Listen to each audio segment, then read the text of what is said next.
Con sus veranos cálidos y sus inviernos extremadamente fríos, Canadá consume casi 600.000 gigavatios hora de electricidad al año.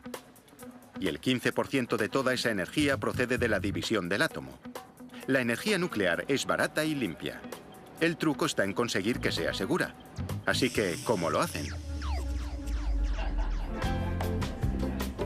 Para las 4.000 personas que trabajan en Bruce Power en Ontario, Canadá, la limpieza es una obsesión.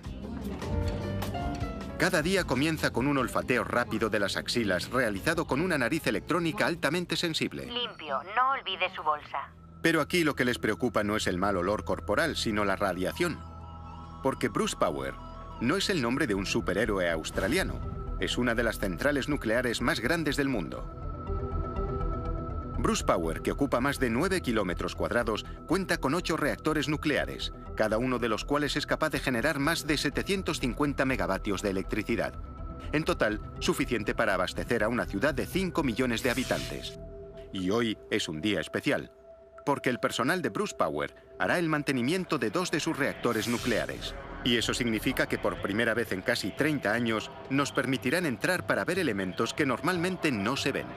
Elementos que normalmente están ocultos tras 2 metros de hormigón macizo y un cartel de no pasar de aspecto intimidante. El mantenimiento de un reactor nuclear es un trabajo que cuesta varios miles de millones de euros. Por eso han llamado al mandamás de Bruce Power, el consejero delegado Duncan Hadrow. El reto, a mi modo de ver, es desmontar el núcleo del reactor, que lleva funcionando 25 años. Eso implica desmontar muchos componentes que han sido irradiados. Y evidentemente esa no es tarea a la que podamos enviar operarios humanos, así que ha hecho falta desarrollar la robótica. Si enviasen a frágiles humanos a hacer un trabajo como este, se volverían enseguida del mismo color que Homer Simpson, solo que con menos pelo. Así que han reclutado a un equipo de R2-D2 hechos a medida y a prueba de radiación, a los que transmiten las órdenes a distancia desde el centro de control de la central. Una vez retiradas las barras radiactivas del núcleo, nos dicen que ya es seguro entrar. El núcleo del reactor es el disco redondo grande con agujeros. Para ir sobre seguro, cualquiera que se acerque a él debe hacerlo con este voluminoso traje protector puesto. Si se activase el núcleo, estos trajes no valdrían de nada. En cuestión de segundos estaríamos fritos. Una vez revisado, limpio y reconstruido el núcleo del reactor, es hora de volver a rellenarlo con uranio mágico.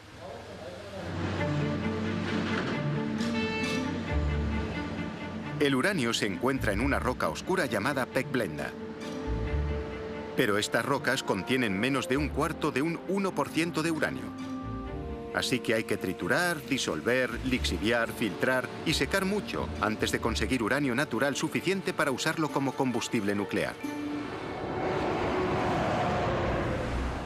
A continuación, el uranio se introduce en barras de medio metro de longitud, fabricadas con un material resistente al calor y la corrosión, una aleación de circonio. Después se sueldan las barras para crear haces de leña propios de la ciencia ficción. Cada uno de estos haces de combustible de uranio produce calor suficiente para generar 1 millón de kilovatios hora de electricidad. Se preguntarán por qué estos hombres son tan imprudentes como para manipularlos con tanta despreocupación. Pues porque en este momento, estos haces solo desprenden cantidades apenas perceptibles de radiación. Para que cobren vida, deben ser insertados dentro del núcleo del reactor. Los 480 tubos del reactor pueden contener cada uno hasta una docena de haces de combustible. Y cuando los 5.760 haces están colocados, empieza el espectáculo. Échense para atrás. Algunos de los átomos de uranio que hay dentro de estas barras de combustible son un poco excitables. Y cuando se excitan, empiezan a soltar neutrones en todas direcciones. Los pequeños neutrones pueden atravesar las paredes de circonio de los haces de combustible, volando de un tubo a otro, hasta que chocan con otro átomo de uranio. Cuando lo hacen, el átomo se divide, libera energía y más neutrones todavía. Y tenemos una colosal reacción nuclear en cadena. Por supuesto, lo importante de una reacción nuclear en cadena es saber cómo detenerla. Si no, se produce lo que los científicos denominan fusión del reactor nuclear. Entonces es cuando Bruce Power se hunde hacia el fondo de la Tierra y reaparece al otro lado del mundo. Es broma. De hecho, los técnicos de la sala de control están muy relajados. El reactor no solo está sellado entre paredes de hormigón reforzado de 2 metros de grosor, sino que además se apaga automáticamente si la temperatura sube o la presión baja demasiado rápido. Así que no hay potencia suficiente para volar el tejado de Bruce Power, pero sí de sobra para generar una inmensa cantidad de calor. El calor se usa para convertir agua en vapor, un proceso que se controla cuidadosamente desde el control de la misión.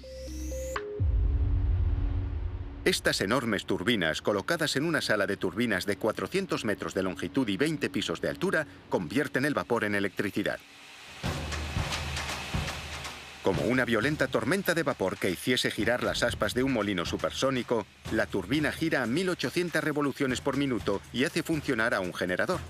La gigantesca rueda de hámster convierte el movimiento en más de 750 megavatios de electricidad, suficiente para cubrir las necesidades de 500.000 de personas. Todo esto crea un pequeño problema: los residuos nucleares radiactivos. Tras aproximadamente un año en el núcleo, los haces de combustible se gastan, pero también están extremadamente calientes y son radiactivos.